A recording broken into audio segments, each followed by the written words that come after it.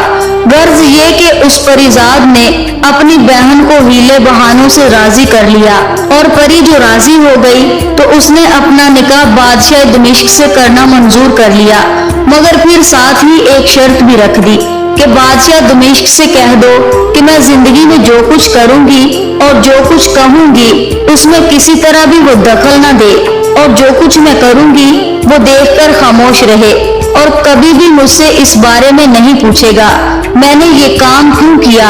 اگر اس نے اس کے خلاف کیا، میری یہ بات نہ مانی اور میرے کسی کام میں دخل دیا، مجھ سے وجہ پوچھی تو پھر میں اس کے پاس ہرگز نہ رہوں گی۔ پریزاد نے بہن کی بات سن کر کہا، بہت اچھا، میں بادشاہ کو اس بات پر راضی کر لوں گا۔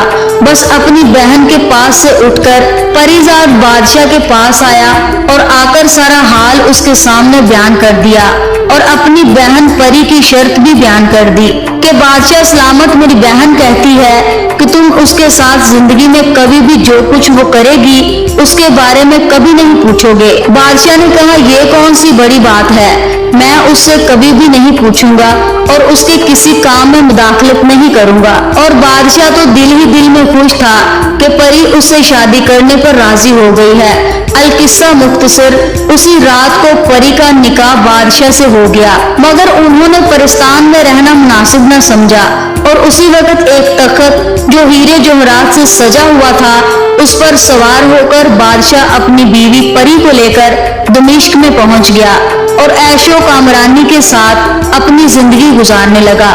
بادشاہ کا یہ حال تھا کہ دن بھر اس پری کی صورت دیکھتا رہتا، اور سوائے اس کے قریب بیٹھنے کے وہ اپنی دوسری بیگمات کے حرموں میں بالکل نہ جاتا اور نہ ان سے کوئی محبت رکھتا تھا۔ 1 سال کا عرصہ اسی طرح گزر گیا، اور پھر پری سے بادشاہ کے ہاں ایک لڑکا پیدا ہوا جس کے حسن و جمال کی کسی شے سے مثال نہیں ملتی تھی۔ بادشاہ نے اس لڑکے کی پیدائش کی خبر سنی تو بہت خوش ہوا اور اس کو دیکھنے کے لیے محل میں گیا۔ پری نے لڑکے کو اٹھا کر بادشاہ کی گود میں دے دیا۔ بادشاہ اس بچے کی حسین صورت دیکھ کر اس پر دل و جان سے فدا ہو گیا، اور بادشاہ بچے کی محبت میں مجبور ہو کر جوش میں آ کر بار بار اسے پیار کرتا اور اپنی چھاتی سے لگاتا۔ تھوڑی دیر کے بعد پری نے اس لڑکے کو بادشاہ کی گود سے اٹھا لیا، اور انگیٹھی میں جس میں دہکتی آگ اور کوئلے پڑے ہوئے تھے پلنگ کے برابر رکھی ہوئی تھی، لڑکے کو اٹھا کر اس دہکتی ہوئی آگ والی انگیٹھی میں ڈال دیا۔ بادشاہ پری کی یہ حرکت دیکھ کر حیران اور ششدر رہ گیا، اور اس بچے کی صورت کو خیال کر کے جوش الفت اور پیار کے سبب بری طرح رونے لگا۔ باپ کی محبت اس پر غالب آ گئی تھی۔ وہ دل میں سوچنے لگا کہ اس کی بیوی پری نے کیا حرکت کی کہ چھوٹے سے معصوم بچے کو اٹھا کر انگیٹھی میں ڈال دیا۔ وہ یہ پوچھنا چاہتا تھا کہ اسی وقت اسے اپنا وعدہ یاد آ گیا، اور بمشکل اپنی طبیعت پر ضبط کر کے وہ محل سے باہر چلا گیا۔ وہ پری سے پوچھ نہ سکا کہ اس نے ایسا ظلم کیوں کیا۔ وہ کئی روز تک آزاری کرتا رہا، افسوس کرتا رہا۔ پری نے یہ بہت برا کیا جو اس کے بیٹے کو انگیٹھی میں ڈال دیا، لیکن کچھ عرصے کے بعد اس کا رنج کم ہو گیا۔ دوبارہ پری کے پاس محل میں گیا، اور پھر اس کی صورت دیکھ کر تمام غم اور غصہ جاتا رہا، اور پھر عیش و عشرت میں مصروف ہو گیا۔ اسی دوران وہ پری پھر حاملہ ہوئی، اور مقررہ مدت کے بعد اس کے ہاں ایک بیٹی کی پیدائش ہوئی جس کے حسن و جمال کی تعریف لفظوں میں بیان نہیں ہو سکتی تھی۔ بادشاہ اس بیٹی کو دیکھ کر بہت خوش ہوا اور اپنے بیٹے کا رنج و غم بھول گیا۔ بڑے شوق سے اس کو اپنی گود میں لے کر اس کی پیشانی پر بوسہ دیا اور اس کو کھلاتا رہا۔ پھر اس کو تھوڑی دیر کے بعد پری کو واپس کر دیا۔ اتنے میں سامنے سے ایک پتیا آئی۔ پری نے بیٹی کو ایک کپڑے میں لپیٹ کر اس پتیا کے آگے ڈال دیا۔ پتیا اس بچی کو منہ میں ڈال کر آن کی آن وہاں سے غائب ہو گئی۔ بادشاہ نے جب یہ ماجرا دیکھا تو اس کو پری کی حرکت پر بہت غصہ آیا، اپنی جگہ سے اٹھ کھڑا ہوا اور چاہتا تھا کہ تلوار نکال کر پری کا تن سر سے جدا کر دے، مگر پھر اس کو پریزاد کی بات یاد آ گئی کہ پری نے کہا تھا میرے کسی کام میں مداخلت مت کرنا۔ غصہ تو آیا مگر خاموش ہو گیا اور کئی روز تک غم اور غصے میں مبتلا رہا، اور پھر چند عرصے کے بعد پھر اس کی طبیعت بحال ہو گئی اور پری کے ساتھ پھر محبت اور عنایت سے پیش آنے لگا۔ بادشاہ کو پری کے ساتھ اس قدر الفت اور محبت تھی کہ اس کی صورت پر وہ اتنا عاشق تھا کہ جب سے پری اس کی زندگی میں آئی اس کے رات اور دن عیش و عشرت میں گزرنے لگے اور اس کے سوا اسے کسی چیز کا دھیان نہ تھا۔ سلطنت کے کاروبار کی طرف تو بالکل توجہ نہیں کرتا تھا۔ اس کا نتیجہ یہ ہوا کہ پاس کے چند ملکوں کے بادشاہوں نے متفقہ ہو کر فیصلہ کر لیا کہ دمشق کی سلطنت پر حملہ کر دینا چاہیے اور دمشق کی بادشاہی اس سے چھین لینی چاہیے۔ چنانچہ ایک بڑا لشکر تیار کر کے ملک پر چڑھائی کا ارادہ کر دیا۔ ادھر بادشاہ دمشق اپنے عیش و عشرت میں اتنا غافل تھا کہ اس کو خبر بھی نہ ہوئی جب شہر دمشق کے قریب اس کے دشمن بادشاہوں کی فوجیں آ گئیں، تب بادشاہ دمشق کو اطلاع ہوئی اور مجبوراً اس وقت محل سے برآمد ہو کر اپنی فوج کو لڑنے کا حکم دیا اور تیار ہونے کے واسطے کہا، مگر اس کی فوج کے پاس جس طرح کا سامان ہونا چاہیے تھا وہ بالکل نہیں تھا، اوزار ہتھیار نہ تھے اور اتنی مہلت نہ تھی کہ اب انہیں درست کیا جا سکے۔ بادشاہ نے لاچار ہو کر جو کچھ بھی اس کے پاس تھا فوجیوں کو فراہم کر کے شہر سے چلنے کا حکم دیا اور کنارے کنارے دریا کے جس کے دوسری طرف دشمنوں کا لشکر پڑھاؤ ڈالے ہوئے تھا اپنا مورچہ لگا دیا، اور چونکہ وہ پری سے ایک لمحہ بھی جدا ہونے کی طاقت نہ رکھتا تھا اس لیے اسے بھی اپنے ساتھ لے گیا۔ کئی روز تک لڑائی چلتی رہی مگر کسی طرف بھی شکست نہ ہوئی۔ بادشاہ دمشق نے اپنے ایک وزیر کو جس پر اسے بہت اعتبار تھا اپنی فوج کے انتظام پر مامور کیا۔ ادھر جس قدر سامان کھانے پینے کا فوج کے ساتھ آیا تھا وہ ختم ہو چکا تھا۔ وزیر نے جس پر بادشاہت بہت اعتبار کرتی تھی بادشاہ کی یہ حالت دیکھی تو اس نے موقع دیکھ کر دشمنوں کے ساتھ سازش کر لی اور ان سے 50,000 دینار لے کر وعدہ کیا کہ میں کسی بھی طرح سے بادشاہ کو ہلاک کر دوں گا۔ چنانچہ اس غردار وزیر نے یہ ارادہ کیا کہ وہ شراب خاص جو بادشاہ کے واسطے لے کر وہاں پہنچے تھے اس میں زہر ملا دے گا۔ جب وہ کھانے پینے کی چیزیں اور شراب بادشاہ کے خیمے میں پہنچی تو پری کو سارا حال معلوم ہو گیا، کیونکہ پریوں سے کوئی بات چھپی نہیں رہتی۔ جب اسے یہ معلوم پڑا کہ غردار وزیر نے سازش کر کے شراب میں زہر ملا دیا تو اس نے تمام شراب کو پھینکنے کا حکم دے دیا اور سارے کھانے پینے کی چیزیں بھی ضائع کر دی۔ جب سلطان شام کو واپس آیا اور کھانا طلب کیا تو اس کو معلوم ہوا کہ کھانے کے واسطے کوئی چیز موجود نہیں ہے، کیونکہ جو شراب وزیر نے بھیجی تھی اس کو پری نے پھینکوا دیا تھا۔ بادشاہ یہ سن کر غصے میں بھر گیا اور کہا، دیکھو اس بدبخت عورت نے مجھ کو اس قدر اذیت پہنچائی ہے کہ میرے حسین معصوم بچوں کو بے رحمی سے موت سے ہلاک کر دیا اور میں اپنے وعدے پر قائم رہا اور اس سے کبھی نہ پوچھا اس نے ایسا کیوں کیا، لیکن اب تو یہ میری جان کے پیچھے پڑ گئی، اب میں اس کی حسین صورت کو لے کر کیا کروں گا، خاک میں ڈالوں گا۔ اور پھر یہ سوچ کر بولا کہ میں اس عورت کو کہاں تک معاف کروں، کہاں تک درگزر کروں، تو نے تو نوبت انتہا درجے تک پہنچا دی، اب اس سے زیادہ میں برداشت نہیں کر سکتا۔ پری نے کہا، خیر ہے، کیا بات ہوئی ہے جو آپ میرے پاس اتنے غصے میں تشریف لائے ہیں؟ بادشاہ نے کہا، کم بخت، تجھے شرم نہیں آتی کہ میں نے تیرے عشق میں دنیا بھر کو، تمام دین کو ہاتھ سے گوا دیا، دنیا کو ہاتھ سے کھو دیا اور اس عہد کی پابندی کرتا رہا جو میں نے نکاح کے وقت تجھ سے کیا تھا کہ میں تیری کسی بھی حرکت میں مداخلت نہیں کروں گا اور تیرے کسی بھی جاہلانہ کام کے سلسلے میں تجھ سے نہ پوچھوں گا۔ تو نے یہ کیوں کیا؟ اپنے پیارے معصوم بچوں کو تیرے ہاتھوں سے ہلاک کروا دیا، لیکن اب تو مجھے مارنے کے لیے بھی تل گئی ہے، تو بتا میں کیا کروں؟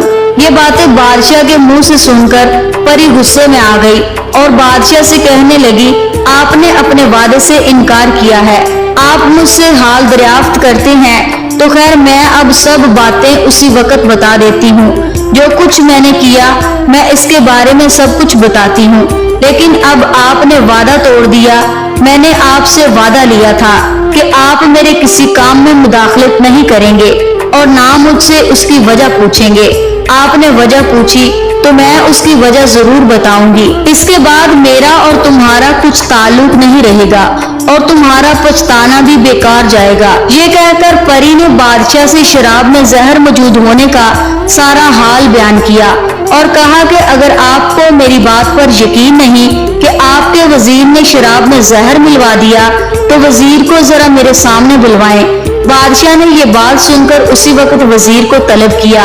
جب وزیر حاضر ہوا تو بادشاہ نے تھوڑی سی شراب جو پری نے ایک برتن میں رکھ لی تھی اس وزیر کے سامنے رکھی اور اسے کہا کہ اس کو پی لے۔ وزیر نے جب درگزر کرنا چاہا مگر بادشاہ کے بہت اصرار کرنے پر مجبور ہو گیا اور شراب کا پیالہ اٹھا کر اس نے منہ سے لگا لیا۔ اس شراب کے پیتے ہی وزیر کا دم نکل گیا اور وہ مر گیا۔ پری نے بادشاہ سے کہا، اب آپ کو یقین آیا کہ جو کچھ میں نے آپ سے کہا تھا وہ سچ تھا۔ اب حال ذرا اپنے بچوں کا سنیے۔ میں نے جو آپ کے بیٹے کو انگیٹھی میں ڈالا تھا وہ انگیٹھی نہیں تھی، دراصل وہ ایک دایا تھی، مگر انسان کی نظروں میں وہ انگیٹھی دکھائی دیتی تھی۔ اسی طرح وہ کتیا جس کے حوالے بھلے میں نے اپنی بیٹی کو کیا تھا وہ بھی ایک دایا تھی۔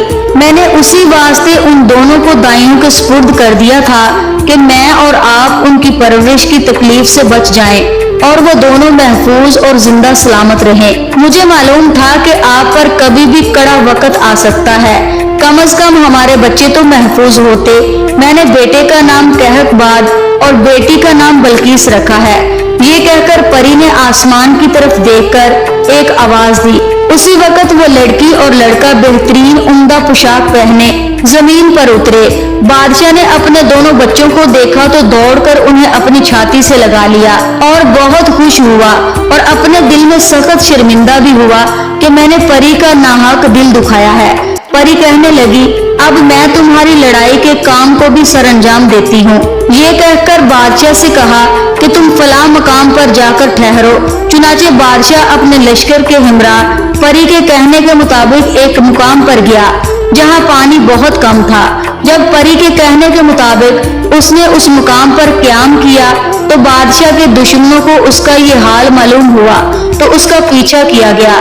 جب رات ہوئی تو پری نے اپنے بھائی کو پرستان سے بلوایا اور اسے سارا حال بیان کیا اور کہا کہ میں بادشاہ سے علیحدگی کا اقرار کرتی ہوں۔ اب میرا اور اس کا رہنا مناسب نہیں کیونکہ اس نے اپنے وعدے کی خلاف ورزی کی ہے، مگر میں اس کے دشمنوں کو شکست دینا چاہتی ہوں۔ تم اس کا بندوبست کرو۔ پری کے بھائی نے یہ حال سن کر فوراً پرستان میں بلاوا بھیج کر ایک بڑا لشکر اکٹھا کرنے کا کہا اور رات ہی رات میں بادشاہ کے دشمنوں کی فوج کو تہس نہس کر دیا اور بادشاہ کو اس کا ملک واپس دلوا دیا۔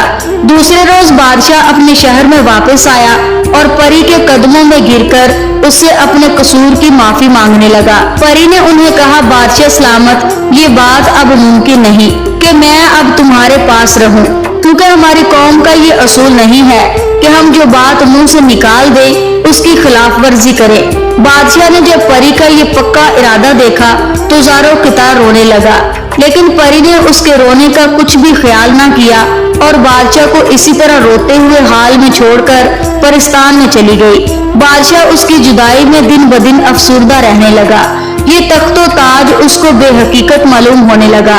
اس کی دلچسپی کسی چیز میں نہ تھی، یہاں تک کہ پری کے بھائی نے بھی اپنی بہن کی بڑی خوشامد کی اور منت کی کہ وہ بادشاہ کے پاس سے نہ جائے، لیکن پری نے صاف جواب دے دیا کہ اب کچھ نہیں ہو سکتا۔ لاچار بادشاہ نے تخت و تاج چھوڑ دیا اور گوشہ عبادت اختیار کیا اور تخت و تاج، تخت و سلطنت اپنے بیٹے کہکباد کو جو پری سے پیدا ہوا تھا اس بیٹے کے حوالے کر دیا۔ بادشاہ نے چند روز کے بعد وفات پائی اور کہکباد بڑی سمجھداری اور لیاقت سے سلطنت کے کام کرنے لگا۔